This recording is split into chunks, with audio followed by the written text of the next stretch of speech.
ጤና ይስጥልን ክቡራንና ክቡራት የሪያሊቲ ሚዲያ ተከታታዮቻችን ለዕለቱ የተዘጋጀውን መረጃ ይዘን ቀርበናል። እስከ መጨረሻው በመከታተል ሰብስክራይብ፣ ላይክ፣ ሼር እንድታደርጉ እንደተለመደው እንጠይቃችኋለን። ወደ መረጃዎቹ እናልፋለን። ተደብቀው ከሚኖሩበት የድንጋይ ካብ ውስጥ እየወጡ በተለያዩ ግለሰቦች ላይ የውንብድና ወንጀል ሲፈጽሙ የነበሩ 4 ተጠርጣሪዎች በቁጥጥር ስር መዋላቸውን የአዲስ አበባ ፖሊስ ጠቅላይ መምሪያ አስታወቀ። ተጠርጣሪዎቹ በየካ ክፍለ ከተማ ወረዳ 9 ከመኖሪያ አካባቢ ራቅ ብሎ በሚገኝ ቁጥቋጦ ስር የድንጋይ ካብ ሰርተው በፕላስቲክ ከልለው ተደብቀው ሲኖሩ የነበሩ ናቸው። ከግል ተበዳዮች መካከል አንዱ የሆኑት አቶ ኤፍሬም ዋለልኝ የተባሉ ግለሰብ የውንብድና ወንጀል የተፈጸመባቸው ጥቅምት 17 ቀን 2018 ዓ.ም ከምሽቱ 2 ሰዓት ገደማ ነው። ተጠርጣሪ አቡሽ አረጋና ማቴዎስ መንጌ የግል ተበዳዩ በዕለቱ በየካ ክፍለ ከተማ ወረዳ 9 መገናኛ ተርሚናል ተብሎ በሚጠራው አካባቢ ሲንቀሳቀሱ ተከታትለው በተመሳሳይ የወንጀል አፈጻጸም ሞባይል ስልካቸውን ከወሰዱባቸው በኋላ ሊያመልጡ ሲሞክሩ ፖሊስ ባደረገው ጥረትና በህብረተሰቡ ትብብር እጅ ከፍንጅ ተይዘዋል። ሁለቱ ተጠርጣሪዎች ከተያዙ በኋላ የክፍለ ከተማው ፖሊስ መምሪያ የምርመራና የክትትል ቡድን በማቋቋም ባከናወነው ምርመራ የማስፋት ተግባርና ባካሄደው ያልተቋረጠ ክትትል ተባባሪ በመሆን ተመሳሳይ ወንጀል የፈጸሙ ጌቱ አበራና ባትሪ ባዛ የተባሉ ተጨማሪ 2 ግብረ አበሮቻቸውን በቁጥጥር ስር አውሏል። በእነዚህ 4 ተጠርጣሪዎች ላይ የምርመራው ሂደት ተጠናክሮ በመቀጠሉ በጥቅምት ወር ውስጥ በተለያዩ ቀናት በክፍለ ከተማው የተለያዩ አካባቢዎች በሌሎች 2 ግለሰቦች ላይ ተመሳሳይ ወንጀል በመፈጸም የሞባይል ስልክ ቀምተው እንደተሰወሩ ማረጋገጥ ተችሏል። የውንብድና ወንጀሉን ሲፈጽሙ የቆዩት 4ቱ ተጠርጣሪዎች ወንጀል ከመፈጸማቸው በፊትም ሆነ ወንጀል ከፈጸሙ በኋላ የሚደበቁበትን ድንጋይ ካብ ለፖሊስ መርተው ያሳዩ ሲሆን ኑሯቸውን በዚያ ካብ ውስጥ አድርገው እንደቆዩም በሰጡት ቃል ገልጸዋል። ፖሊስ ከግል ተበዳዮች የተወሰዱ ሞባይል ስልኮችን ከተሸጡበት በምሪት ያስመለሰ ሲሆን በወንጀል የተገኙትን ስልኮች ገዝቷል የተባለው ተጠርጣሪም በቁጥጥር ስር ውሎ ምርመራ እያጣራ ይገኛል።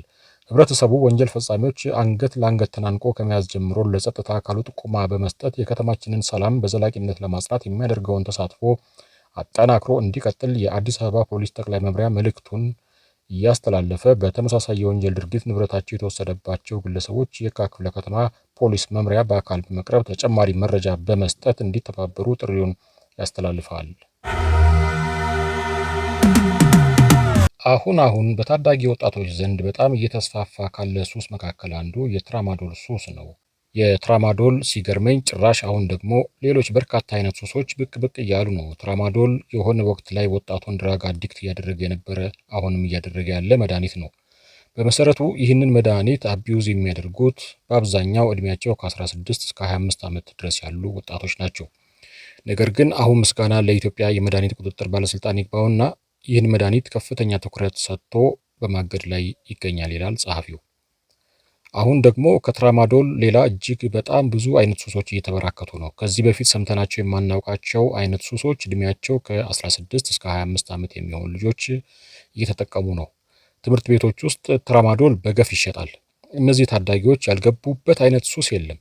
ከትራማዶል በተጨማሪ ክራክ ኮኬን፣ ማሪዋና፣ ፌንታኒል እንዲሁም ዩፎን የሚባል ሲረፕ ደግሞ ከስፕራይት ጋር ቀላቅለው እየተጠቀሙ ነው።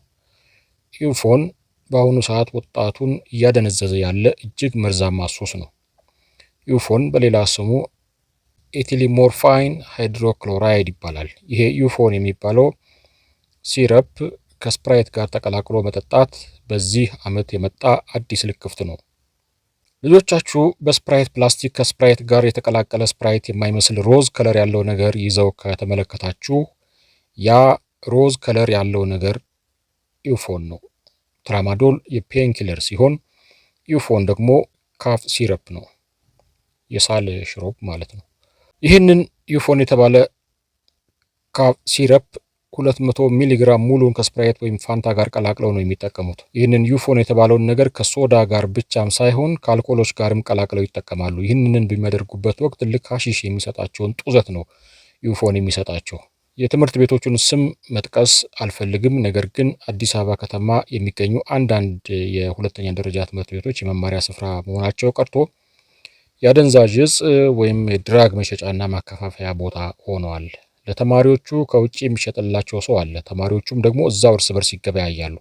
ድሮ ያልነበረ አሁን ግን በወጣቱ ዘንድ ከፍተኛ የሆነ የፔን ኪለር ወይም የህመም ማስታገሻ መድኃኒት ሱስ ተስፋፍቷል። በጣም ብዙ ወጣቶች ከጫት ከሲጋራ ከሐሺሽ አልፎ የተለያዩ ነገሮች ሱሰኛ እየሆኑ ነው ይላል ጸሐፊው ፍራኦል ሀበሻ በፌስቡክ።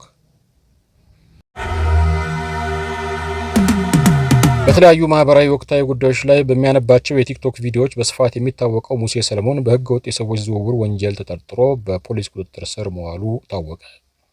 ተጠርጣሪው ማክሰኞ ጥቅምት 18 ቀን 2018 ዓ.ም በፖሊስ ቁጥጥር ስር ከዋለ በኋላ ረቡዕ ጥር 19 ቀን 2018 ዓ.ም በፌዴራል የመጀመሪያ ደረጃ ፍርድ ቤት አራዳ ምድብ ችሎት ቀርቧል።